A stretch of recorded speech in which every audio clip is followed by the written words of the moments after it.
Warning: this video contains subject matter and content that some viewers may consider disturbing. Viewer discretion is advised.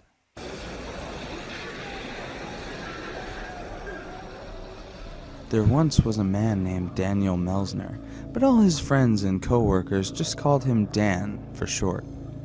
Like many people, he worked in a downtown office building in a cubicle for a slimy boss and a shit salary. But Dan had a secret condition that no one knew about. He was getting the proper psychiatric care and pharmaceutical therapy to keep it under control, but Dan was a pedophile. Mind you, he had never acted on his urges and had been fighting them since day one. It was never easy, but he managed to keep himself from ever actually hurting a child. He would bury himself in his work every day so that he could keep it that way. He frequently worked late hours and even spent most of his weekend double-checking every TPS report and data entry form his company would assign him. One night, his therapist was hit by a drunk driver and killed. Upon hearing the news the next day by her assistant, he was shocked and greatly saddened. However, he also knew he had to start looking for a new therapist immediately, or else his urges might one day get the better of him. After speaking with the assistant some more, he got a temporary referral to another psychiatrist, and all went back to normal. Except, he didn't feel quite the same, and he could swear he was being followed as he walked home from the train station every night. He figured it must have been his mind playing tricks on him, as he was still shaken up by his recent loss. After all, he had felt closer to his therapist than his own family, who had cast him out years ago when they first suspected that something was wrong with him mentally. About a week later, his company hosted a weekend camping trip to the forest, which was about an hour and a half outside of town. Dan didn't really want to go, as he'd never been an outdoorsman, but he felt obligated to show support for the company. When he arrived, he was surprised to see that his boss had brought his 9-year-old daughter. He immediately checked his bag to make sure his pills were with him, and they were. He breathed a sigh of relief and set up his tent for the night.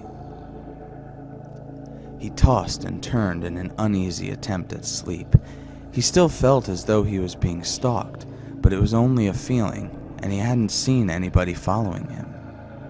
When he did sleep, he had terrible nightmares.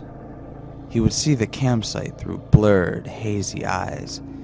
He reached for his bag, but it was empty, containing no pills or comforts of any kind.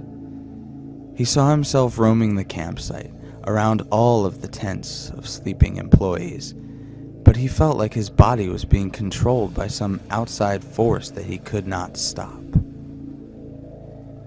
He was pulled toward the little pink tent, and he was so horrified that he wanted to throw up. He heard whispers telling him things about how much he hated his self-important boss and how he deserved to be punished. One phrase that he heard several times was, "The apple doesn't fall far from the tree," followed by, "Go ahead, take a bite." Dan fought against the voices with everything he had and struggled to wake up. But his body still seemed to be under someone else's control, and he witnessed himself performing unspeakable acts of violence and evil. He finally woke up and immediately reached for his pills, but they were missing, as was everything in his bag. He panicked before thinking that one of his co-workers was simply playing a prank on him, as a few of the more juvenile of them were keen to do. This had calmed him down a bit, but he could not shake the awful feeling that his nightmare had brought him. He decided to go for a walk to clear his head, as early dawn revealed the slate gray of the cloudy morning sky. It appeared that everyone was still sleeping, and Dan took a quiet stroll around the campsite so as not to disturb anyone. After a few minutes, he decided to look through the tents to see if he could find his pills, because he was still quite shaken.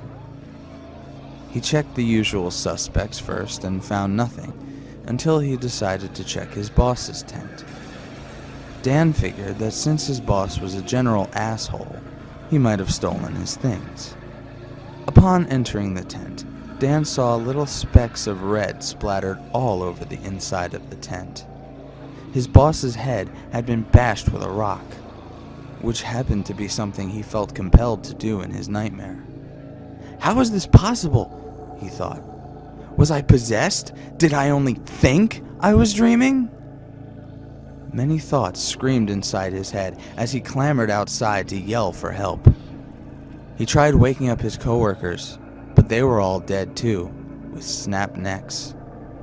Finally, he reluctantly went to look in the boss's daughter's tent, fearing what he may have done to her. He peeled back the tent flap and slowly willed himself to look, but she was missing. Confused, he ran as far as he could, but he saw no cars and no end to the woods he was in. He couldn't get the girl's image out of his mind, and he began hearing more whispers like the ones in his nightmare, this time saying, "You know what you did. She's with us now."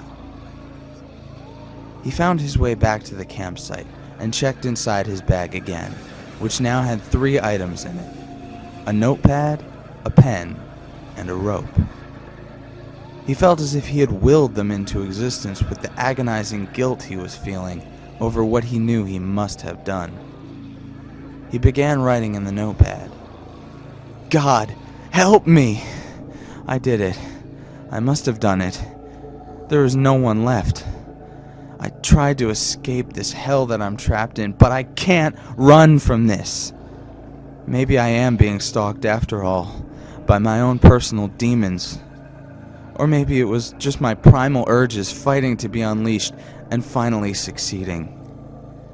Either way, I can't look at what I've done anymore. If I do, it will take me over completely. The only thing I can do now is end my suffering and hope that I find forgiveness and peace on the other side.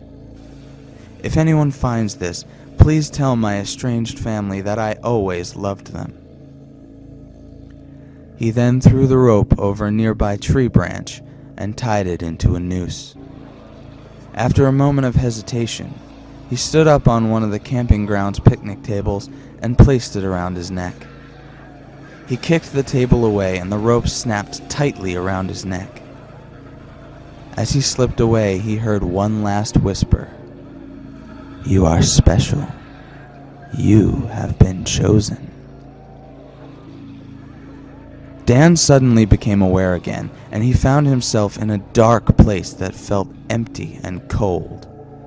He was strapped to a torture rack which slowly began moving, pulling his arms and legs in separate directions.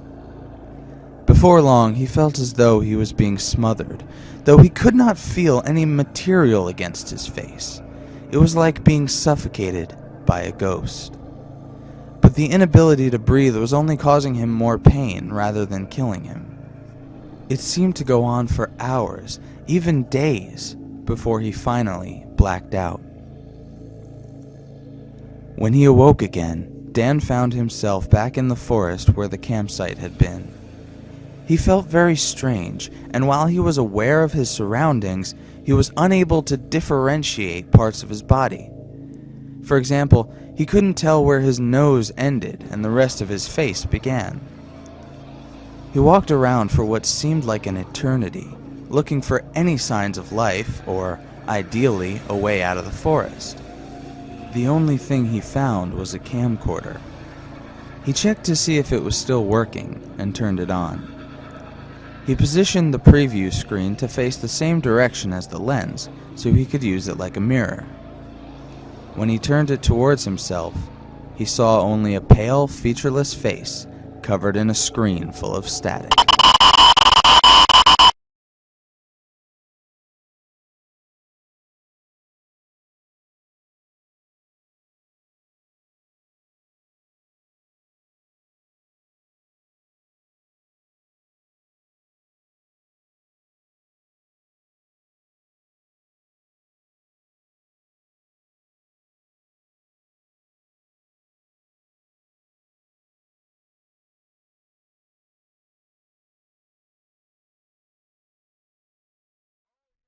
God, help me! I did it. I must have done it. There is no one left. I tried to escape this hell that I'm trapped in, but I can't run from this. Maybe I am being stalked after all, by my own personal demons. Or maybe it was just my primal urges fighting to be unleashed and finally succeeding. Either way, I can't look at what I've done anymore. If I do, it will take me over completely.